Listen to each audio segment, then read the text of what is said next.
Bonjour.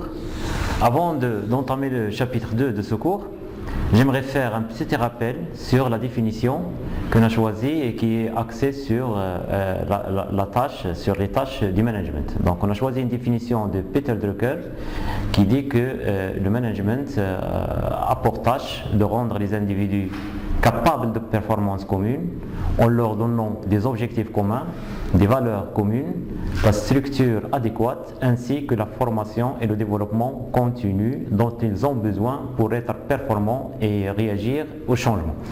Là, c'est une définition qui est très importante parce qu'il met l'accent sur un certain nombre de points essentiels au sein de l'organisation. Seulement, cette définition, il ne faut pas la prendre dans l'absolu, donc son application dépend des contextes de chaque organisation. Par exemple, lorsqu'on parle de performance commune, cela ne veut pas dire que l'entreprise doit aligner ses objectifs sur ceux des personnes qui y travaillent. Bien au contraire. La réalité montre que ce sont les travailleurs de l'entreprise qui doivent aligner, qui doivent faire correspondre leurs objectifs à ceux de l'entreprise. Promouvoir des valeurs communes, là, généralement, ça se fait aux dépens des travailleurs. Donc l'entreprise, c'est elle qui inculque, c'est elle qui donne une certaine vision et essaie d'aligner, essaie de ramener les visions divergentes des travailleurs à celles de l'entreprise, et ainsi de suite. En somme, à partir de cette définition, on peut tracer un processus du management. Le management commence par la fixation des objectifs, ensuite par l'organisation du travail, la communication et la motivation, la mesure des performances et la formation des équipes. Donc, partant de la définition de Peter Drucker, on peut imaginer un processus qui part de la fixation des objectifs, ça veut dire fixer les objectifs. C'est pas fixer les objectifs en fonction des attentes des uns et des autres, mais bien entendu en fonction de la stratégie de l'entreprise. C'est au management, au top management de l'entreprise, à la direction générale de l'entreprise de fixer des objectifs. Et puis, il y a l'organisation du travail. Ça veut dire mobiliser les ressources humaines, matérielles, financières, qui sont en harmonie avec les objectifs tracés, et communiquer et motiver, et c'est ça l'importance du management, c'est communiquer la stratégie de l'entreprise, motiver les gens pour qu'ils adhèrent aux objectifs fixés par l'entreprise. On appelle ça la participation. Donc en réalité, c'est l'entreprise qui fixe ses objectifs et il essaye d'aménager les conditions humaines, matérielles et financières pour arriver à réaliser ses objectifs. Et par la suite, il y a la mesure des performances. Donc là, on essaie de voir dans quelle mesure les actions qui ont été réalisées s'accordent, oui ou non, avec les objectifs tracés. Et si besoin en est, il faut faire des actions correctives qui peuvent être soit former les gens, soit recruter d'autres, soit licencier parfois même certaines personnes qui ne sont pas capables d'assurer les objectifs tracés, etc. Et tout ce processus-là se ramène, selon Henri Mintzberg, à un processus de prise de décision quotidienne. Donc tout au long de ce processus, ce sont des décisions qui sont prises, des décisions à court terme et qui sont des décisions légitimes. Ça veut dire légitime, ça veut dire tout simplement qu'ils ne seront pas contestés par les travailleurs. Donc ils seront acceptés de bon gré, acceptés d'une manière volontaire par les ouvriers. Ce thème de la légitimité des décisions, donc c'est un thème central et que la sociologie des organisations essaie de traiter. Donc tout ça Tout ce processus-là, en fait, le relais était assuré par la hiérarchie. Donc c'est la hiérarchie qui doit organiser le travail, qui doit communiquer, qui doit mesurer les performances, qui doit évaluer les équipes, etc. Tant que la hiérarchie n'est pas acceptée par les travailleurs, alors là, un problème se pose au niveau de l'entreprise. Donc là, le management fait appel à la sociologie pour comprendre un peu qu'est-ce que se passe au sein de l'organisation, comment les gens acceptent d'adhérer aux objectifs de l'organisation, comment ils acceptent de coopérer pour réaliser les objectifs tracés, comment ils sont animés, est-ce qu'ils acceptent les mesures d'évaluation prises, etc., etc. Donc là, ça relève du domaine de la sociologie. Ce qu'on va voir dans un deuxième point, l'apport de la sociologie au management. Donc pas seulement la sociologie, mais aussi la psychologie. Qu'est-ce qu'elle apporte au management? Ça veut dire dans quelle mesure ces disciplines-là aident le manager d'une entreprise à comprendre la réalité humaine dans laquelle il s'inscrit et prendre les bonnes décisions qui sont légitimes. Donc j'aborde le deuxième chapitre, c'est le titre l'apport de la sociologie et de la psychologie au management. Commençons tout d'abord par la sociologie. Alors, qu'est-ce que cette science peut apporter au management? En fait, la sociologie, on peut la définir selon Durkheim comme étant l'étude des faits sociaux. Les faits sociaux, ce sont tous les phénomènes, tous les comportements, toutes les représentations idéologiques, culturelles, religieuses, esthétiques dans une société. Ces faits-là, ces faits sociaux doivent être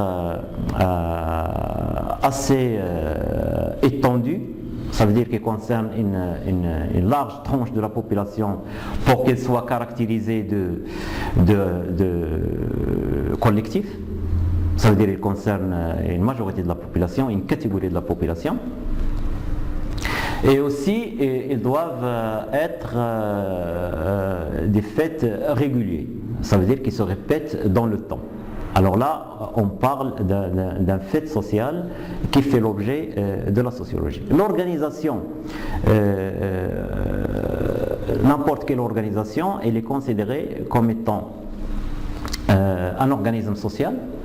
L'entreprise, par exemple, elle est considérée comme un organisme social où il y a des personnes, des gens qui travaillent.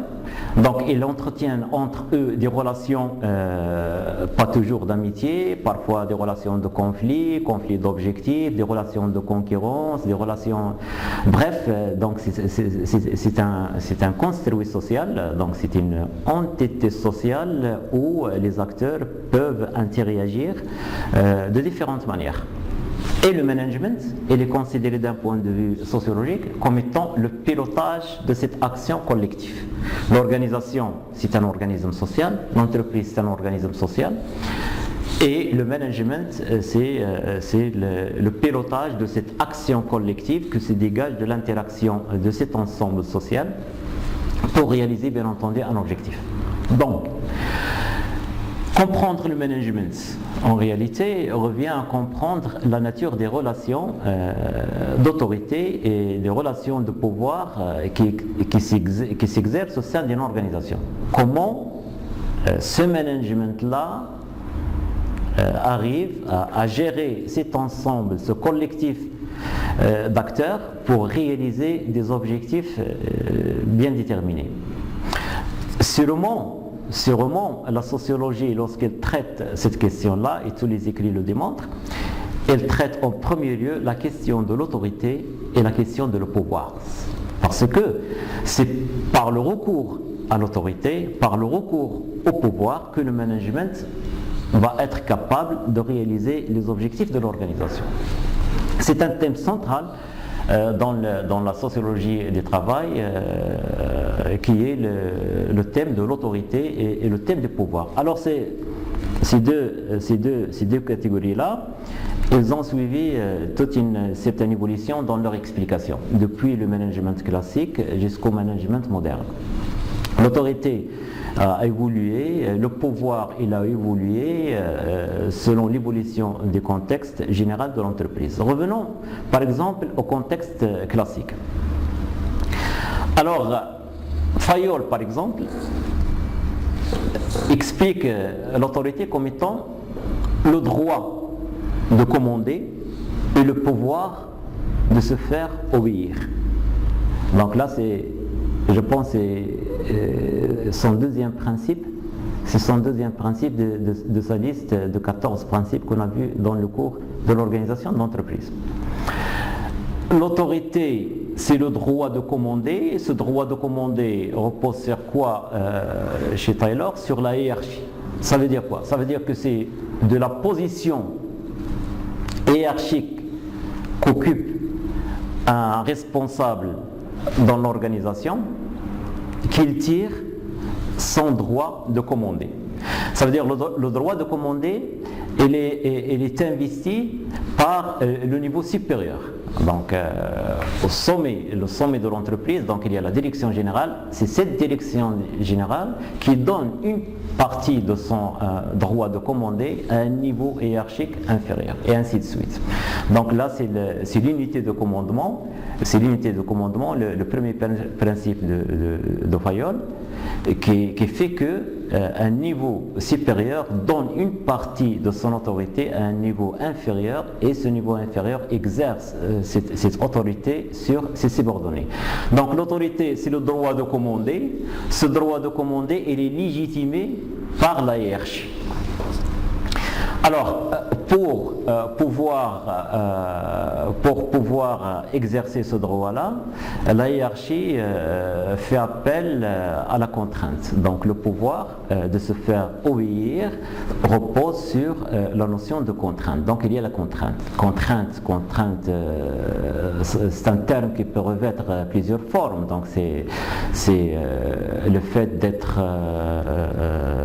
puni d'une manière ou d'une autre, le refus d'une prime par exemple, le refus d'un congé, ça peut aller jusqu'au le licenciement. Donc ça c'est des mécanismes sur lesquels le commandement repose pour appliquer les directives. Alors, de ce schéma-là, qui était qu'on peut appeler un schéma classique, sur lequel reposait le management classique, les individus sont des agents passifs qui exécutent des consignes. Donc là, c'est ce qui caractérise un peu le management dans le contexte de l'organisation scientifique de travail. Le Taylorisme. Les gens ils sont passifs, donc ils sont des exécutants. Tout ce qu'on leur demande, c'est de faire le travail, parfois sans même y réfléchir, et ils doivent exécuter, entre parenthèses, bêtement, les consignes données par la hiérarchie. Parce que c'est la hiérarchie qui détient le droit de commander et le pouvoir de se faire obéir. Ça, c'est un peu le schéma du management classique. Cette question de l'autorité, il n'y a pas d'unanimité sur sa définition. Pour l'allemand Max Weber par exemple, l'autorité, c'est pas le pouvoir de contraindre l'individu et d'exiger des actes de soumission, mais c'est une capacité qui est reconnue comme étant légitime, autrement dit. Par rapport au schéma taylorien, là l'autorité il découle de la position hiérarchique. Max Weber il dit le contraire, il dit non, l'autorité c'est pas le pouvoir de contraindre l'individu et d'exiger des actes de soumission, mais c'est plutôt une capacité, donc ça tient à la personne, une capacité reconnue comme étant légitime. Ça veut dire accepter et admise sans contestation par les personnes. Alors là, qu'est-ce qu'il fait? Il distingue trois formes de légitimité et associe à chaque forme de cette légitimité un type de pouvoir.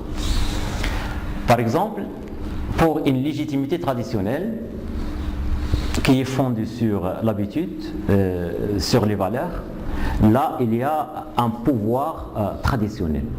Il y a un pouvoir traditionnel qu'on ne peut pas contester. Il est légitime. Le pouvoir d'un parent, enfin, d'un père, par exemple. Donc là, il a une forme de légitimité traditionnelle, il y a le respect, il y a quelque part l'acceptation de son autorité. On ne peut pas contester l'autorité d'un parent parce que ça entre dans les habitudes, ça entre dans les valeurs. Donc là, c'est une forme d'autorité basée sur une légitimité traditionnelle. Il y a aussi une forme de légitimité charismatique. Donc là aussi, on est dans les qualités personnelles des responsables. Parce que ce monsieur-là a des qualités personnelles, il est compétent dans son domaine, c'est une personne intègre, c'est une personne respectable, c'est une personne qui a des qualités exceptionnelles, alors là, il a une certaine autorité. Donc ça peut être à n'importe quel niveau de la hiérarchie d'une organisation, mais le pouvoir le pouvoir qu'il détient découle de ses qualités personnelles. Donc il est respecté, il est suivi, parfois il est écouté souvent parce que justement il a des qualités exceptionnelles qui lui sont particulières. Là on parle des pouvoirs charismatiques. Et en dernier lieu, il y a une forme de légitimité qui est une légitimité rationnelle. Elle est basée sur la loi et des procédures écrites comme ça existe dans les bureaucraties. Donc la bureaucratie, c'est une forme organisationnelle dont le pouvoir tient sa source d'une légitimité rationnelle, c'est l'application des lois, c'est l'application des procédures écrites. Une personne dans cette organisation a un pouvoir parce que justement elle est dans une position d'exercer des procédures écrites et d'appliquer la loi. Donc on ne peut pas contester son pouvoir parce que c'est un pouvoir qui est légitime et cette légitimité elle est basée sur une certaine rationalité. Bon, de ces trois formes-là, on est plus ou moins loin, donc le schéma est plus ou moins large par rapport à ce qui a été dit au niveau de l'organisation scientifique du travail, où le pouvoir découle uniquement et essentiellement de la position hiérarchique. Il y a aussi d'autres développements qui sont venus par la suite pour élargir un peu cette notion de pouvoir. Et on cite généralement dans ce domaine-là le sociologue ou les deux sociologues bien connus, Crozier et Friedberg, pour lesquels le pouvoir au sein de l'organisation est fonction de la zone d'incertitude que chaque acteur maîtrise. Alors là, on n'est plus dans le schéma de Weber ni des schémas classiques, mais on est dans un schéma où les travailleurs au sein d'une organisation, les employés au sein d'une administration, les gens qui travaillent dans une situation organisée ont du pouvoir. Ce sont des acteurs.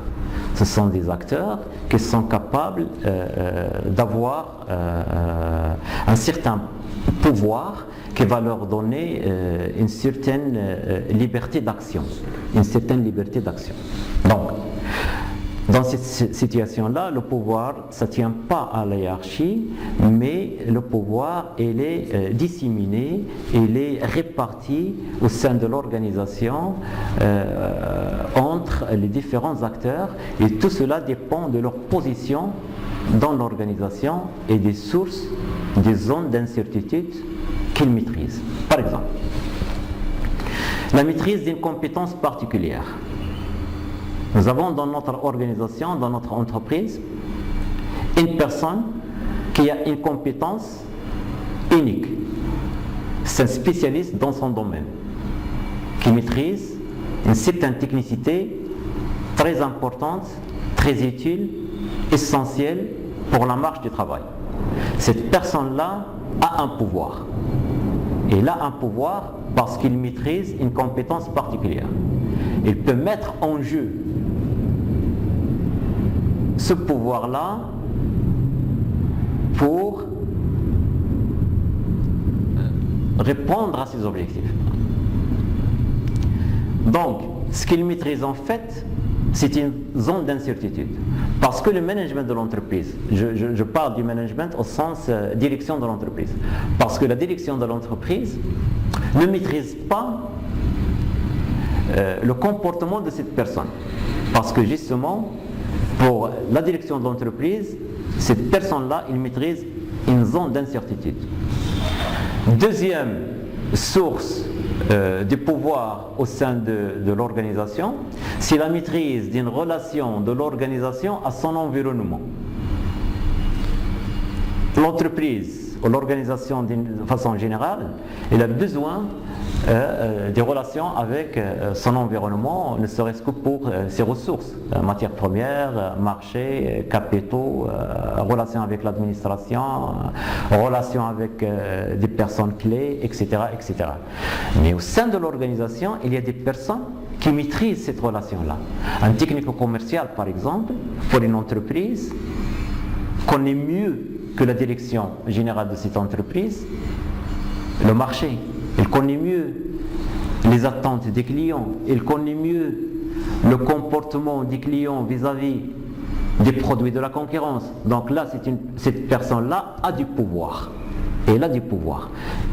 Un pouvoir qui découle de sa maîtrise d'une relation de l'organisation, de l'entreprise avec son environnement, et ainsi de suite. Donc toute personne qui maîtrise une partie de la relation de l'organisation à son environnement, il maîtrise en fin de compte, il détient en fin de compte une source de pouvoir qu'il peut exercer au sein de l'organisation, et ce pouvoir-là va lui donner une certaine liberté d'action.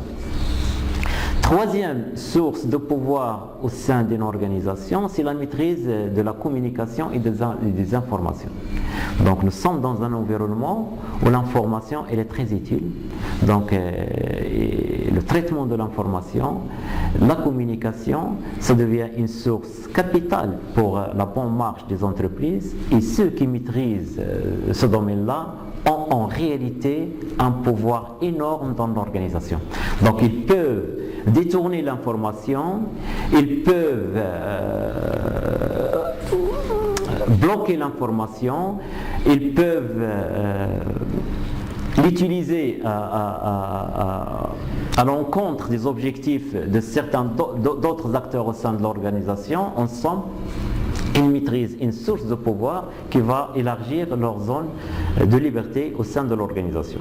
Et enfin, il y a la maîtrise des règles organisationnelles. Donc, parfois, la personne au sein d'une organisation qui maîtrise les règles organisationnelles, les lois, les règlements, qui maîtrisent les procédures, ont aussi des informations, ont aussi une certaine liberté, une certaine marge de manœuvre au sein de l'organisation. Un service financier, par exemple, au sein d'une administration, c'est un service qui connaît mieux les règles et les lois applicables pour le financement. Donc, quelque part, il détient une source de pouvoir qu'il peut exercer pour élargir sa zone de manœuvre et sa zone d'action au sein de cette organisation. Bref, avec ce schéma-là, le pouvoir, ce n'est plus un pouvoir qui découle de la position hiérarchique,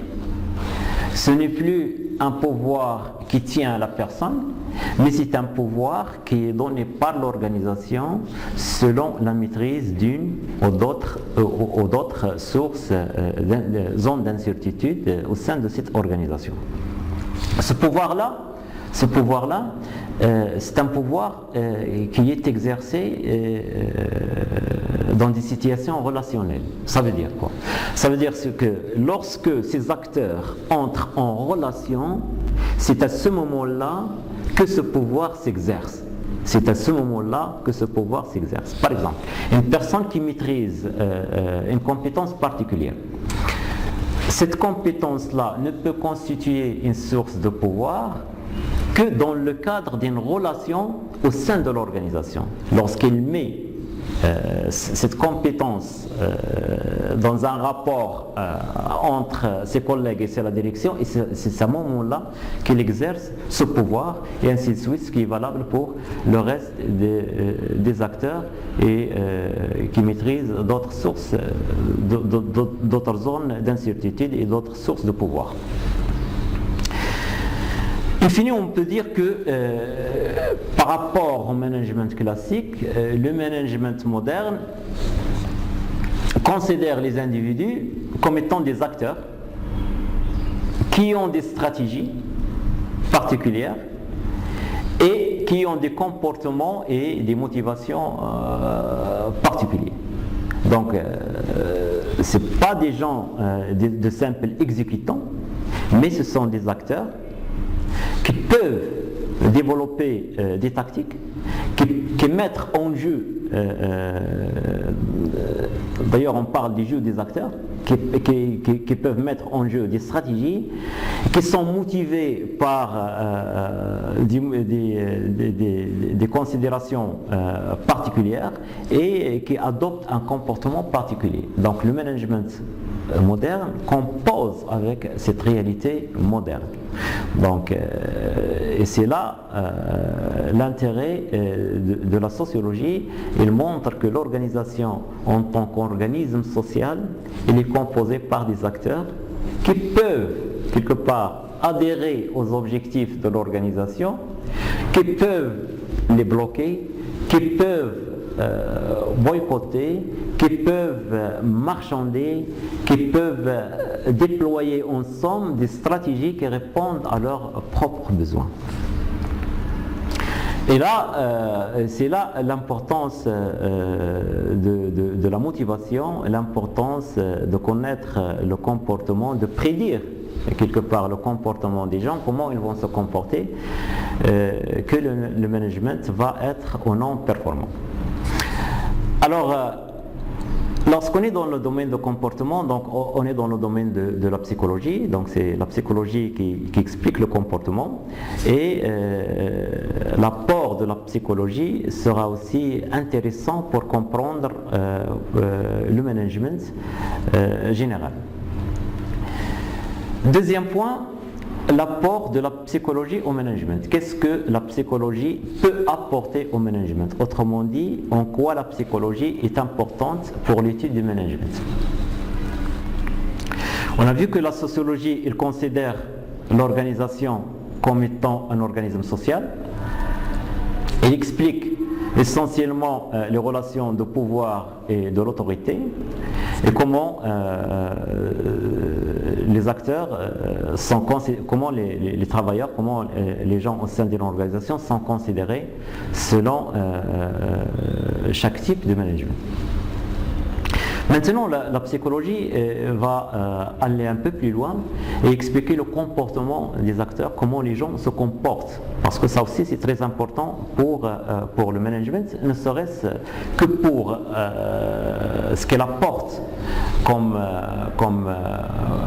base théorique pour la compréhension tout d'abord de l'environnement, de l'organisation, interne de l'organisation, mais par la suite elle apporte des méthodes, des outils, des guides qui permettent le recrutement, la motivation, la responsabilisation des gens. Donc ce n'est pas toujours les psychologues qui font le recrutement, mais ils élaborent des guides au cadre de l'entreprise sur lesquels ils se basent pour recruter, pour motiver, pour etc., etc. Là c'est la psychologie. On va voir ça en détail dans le cours. quelles sont, dans la deuxième partie, quelles sont les techniques mises en application actuellement pour la responsabilisation, pour la motivation, la peur par exemple. La peur, c'est un puissant moyen pour motiver les gens. Et c'est la psychologie qui dit ça. Donc c'est la psychologie qui dit voilà, pour tel ou tel environnement, il vaut mieux menacer les gens pour qu'ils boostent leur travail, pour qu'ils travaillent plus, pour qu'ils soient plus productifs, parce que la peur elle est importante dans cette situation. Le management il applique parce que c'est scientifique, c'est démontré, c'est voilà. Donc il apporte des outils, il apporte des moyens pour gérer, pour diriger le personnel au sein d'une organisation. Revenons maintenant tout d'abord à la définition de la psychologie. Donc la psychologie, c'est l'étude des comportements humains sous tous ses aspects psychiques, qu'ils soient des aspects normaux, on étudie le comportement d'un homme normal, comme il étudie le comportement anormal, ça veut dire pathologique ou maladif. Il y a actuellement une branche de la sociologie qui concerne uniquement le travail, les situations de travail. Bon, lorsqu'on parle de la psychologie de travail, et toujours dans cette démarche d'un cours universitaire, il faut poser des questions sur c'est quoi tout d'abord le travail. Qu'appelle-t-on travail? C'est quoi le travail? Une petite recherche montre que le travail, historiquement parlant, renvoie toujours à l'effort. Donc c'est la contrainte, le travail. Quelqu'un qui travaille, c'est quelqu'un qui doit fournir un travail. Donc c'est quelqu'un qui travaille sous contrainte. C'est quelqu'un qui, pour lui, le travail c'est une corvée. Donc, pour la psychologie du travail, ça renvoie toujours, le travail renvoie toujours à une obligation, à une contrainte. On travaille pour une raison ou une autre. On parle de le travail forcé, le travail de l'esclave.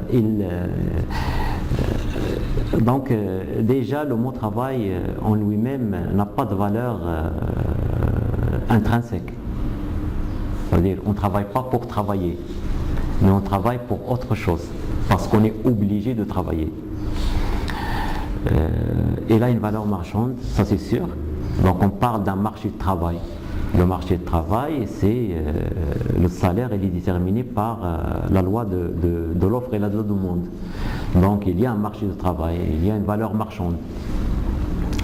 Cette valeur marchande, elle est matérialisée par le salaire. Donc je vends ma force de travail, en contrepartie je suis rémunéré par un salaire. Et ce salaire-là va me permettre de réaliser des besoins, de satisfaire des besoins qui peuvent être classés en deux catégories. Donc des besoins objectifs, tout salarié, tout employé a besoin de vivre, de se loger, se nourrir, s'habiller, être heureux. Donc là, ce sont des besoins objectifs. Mais aussi, il y a des besoins subjectifs. Donc le travail là a une certaine utilité sociale, donc se sentir utile dans la société, avoir un rôle dans la société, participer à la production d'un bien ou d'un service. Il y a quelque part une certaine reconnaissance sociale du travail, donc les gens, non seulement ils aspirent, ils cherchent à satisfaire des besoins objectifs, mais aussi il y a des besoins subjectifs. Donc, toute la question du management, qu'il soit le management classique, que j'ai appelé classique, ou le management moderne, revient à faire accepter le travail aux gens, puisque le travail est pénible, puisqu'on travaille sur la contrainte. Donc si on pose la question à n'importe quelle personne, généralement on attend je travaille, c'est parce que je travaille pour gagner la vie de mes enfants, je travaille parce qu'il n'y a pas mieux, je travaille. Donc on met en avant beaucoup plus cette question, le travail comme étant un moyen, donc pas une fin, et le management doit comprendre cette réalité-là. Et toute la question revient à comment faire pour accepter un boulot, faire accepter un travail qui est par nature pénible, qui est par nature... donc là, c'est toute la question du management de Taylor. À nos jours-là, la question du management se résume à comment faire pour amener les gens à travailler, sachant bien qu'à la base, ce travail-là, c'est un travail qui est accepté avec difficulté. Aristote, par exemple, parlait du fait que c'est le travail tend au repos et non pas le repos tend au travail. Autrement dit, on travaille pour vivre et non l'inverse. Donc on ne vit pas pour travailler, mais on travaille pour vivre. Donc on travaille pour être heureux, on travaille pour être à l'aise, pour bien vivre, et non pas le contraire. Donc le management doit comprendre cette réalité, et d'ailleurs il est intégré dans le management. Donc le travail, c'est une contrainte, et toute la question revient à comment faire pour admettre le travail aux employés. Et toutes les techniques qu'on va voir dans la deuxième partie, on va les comprendre dans ce sens-là. Donc l'idée de base, c'est comment faire, ou comment le management moderne fait pour faire adhérer, et lorsqu'on parle de faire adhérer les gens aux objectifs de l'entreprise, donc c'est en réalité comment faire pour que les gens au sein de l'organisation, de l'entreprise, acceptent à travailler pour réaliser les objectifs de l'organisation, pour réaliser les objectifs de l'entreprise. Et toute une panoplie et tout un ensemble d'outils, de mécanismes qui sont actuellement mis en place par le management moderne pour résoudre justement cette question. La question a été résolue dans le contexte de l'organisation scientifique du travail. Donc il y a la hiérarchie, il y a la séparation des tâches d'exécution et les tâches de conception. Donc l'ouvrier, que ce soit dans l'organisation de Taylor ou bien dans le Fordisme, c'est un ouvrier qui doit exécuter une tâche particulière, point à la ligne. Donc la question, elle était résolue. L'autorité découle de la position hiérarchique, et le commandement de la position hiérarchique et l'obéissance est faite par la contrainte. Donc la question était résolue. Mais l'environnement, elle a changé, bien entendu, ce qu'on a vu au niveau des contraintes actuelles. Donc l'environnement, il a changé. Il faut que le management change. Les gens n'acceptent plus de travailler dans des conditions de l'organisation scientifique du travail. Donc le management, il est en train de chercher, s'est adapté à cette situation en cherchant des outils adaptés au nouveau contexte. Bon, de l'apport de la psychologie au management, on peut retenir le fait que la motivation des gens pour travailler constitue un thème central du management. Donc la psychologie donne beaucoup d'importance à la question de la motivation, parce que c'est la motivation qui va expliquer le comportement. La sociologie et la psychologie s'intéressent au comportement, donc comment les gens se comportent dans des situations de travail. Donc là, c'est la question fondamentale que la psychologie du travail essaye de résoudre. Comment les gens se comportent au sein des situations de travail. Donc forcément, on aborde la question de la motivation. Qu'est-ce qui motive les gens à travailler? Qu'est-ce qui motive les gens à adhérer aux objectifs de l'organisation? Et cette question de la motivation, il a été débattu depuis les années 30 avec le courant des relations humaines qui était venu en réponse aux contraintes posées par l'Organisation scientifique du travail. Mais avant de continuer sur ce point-là, j'aimerais aborder en 2 points l'importance de la connaissance des motivations pour le management. Donc cette importance, on peut la comprendre à travers le fait que la psychologie peut aider le management à prendre les bonnes décisions. Donc les décisions qui influencent positivement le comportement du travailleur. Donc là, c'est la psychologie qui nous donne ça. J'ai donné tout à l'heure l'exemple de la peur, mais d'un point de vue, disons, positif pour la direction, négatif pour les autres. En deuxième lieu, on peut comprendre l'importance de la motivation pour le management du moment que si on prend les bonnes décisions, donc c'est qu'on essaye d'améliorer l'efficacité des travailleurs, de les rendre plus rapides et plus flexibles. Donc c'est ce qui colle avec les contraintes actuelles. Toute entreprise actuellement, tout ce qu'elle demande de ses employés, c'est d'être efficace, donc productif, c'est augmenter le rendement, d'être rapide, parce que il y a tellement de charges, il y a tellement de contraintes de l'environnement qu'il faut répondre rapidement à des situations économiques, et ensuite d'être flexible. Flexible, ça veut dire les gens sont plus aptes à suivre des formations, à changer de métier, à changer de lieu de travail, à changer de comportement aussi. Ça entre dans la flexibilité, etc. Donc et tout ça, c'est la psychologie qui nous donne les outils et les moyens pour arriver à ces comportements. En ce qui concerne la définition de la psychologie, donc j'ai choisi 3 définitions. Une définition, et dans ces 3 définitions-là, il y a bien entendu un lien, donc il y a quelques traits en commun que je vais souligner par la suite. J'ai choisi tout d'abord une définition littéraire qui définit la psychologie comme étant les forces qui agissent sur une personne ou en elle-même pour la pousser à se conduire d'une manière spécifique, orientée vers un objectif.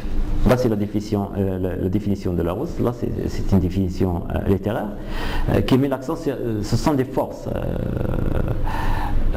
La motivation, je parle de la motivation, donc ce sont les forces qui agissent sur une personne, ou bien elles agissent en elles-mêmes, donc soit de l'extérieur, soit de l'intérieur de la personne, et qui poussent cette personne à se conduire d'une manière spécifique qui est toujours orientée vers la réalisation d'un objectif. Donc là, dans cette définition-là, on voit que la personne n'est motivée que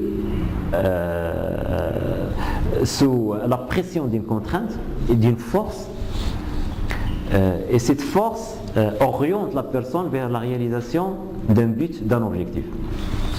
Donc il y a ces 2 éléments qui sont importants, et aussi on parle d'une personne, donc on ne parle pas des gens, c'est au singulier, c'est pas au pluriel.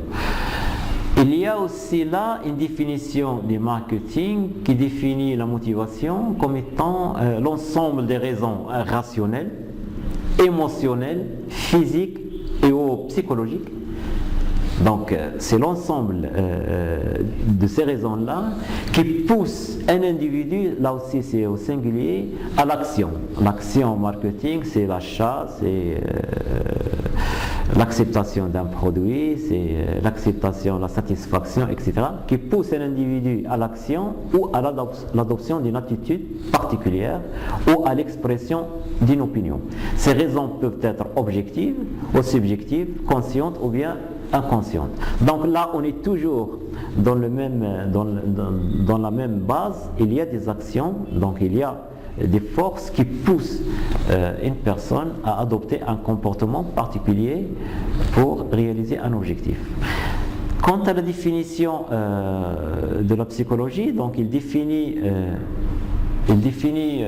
la motivation comme étant l'ensemble des processus, donc là on est dans un processus psychologique qui détermine le déclenchement, la direction, l'intensité et la persistance des comportements d'une personne dans des tâches ou dans des situations données. Donc là c'est beaucoup plus, ça tient beaucoup plus à la personne. Et c'est orienté aussi vers un objectif. Donc c'est un ensemble de processus qui détermine le comportement d'une personne.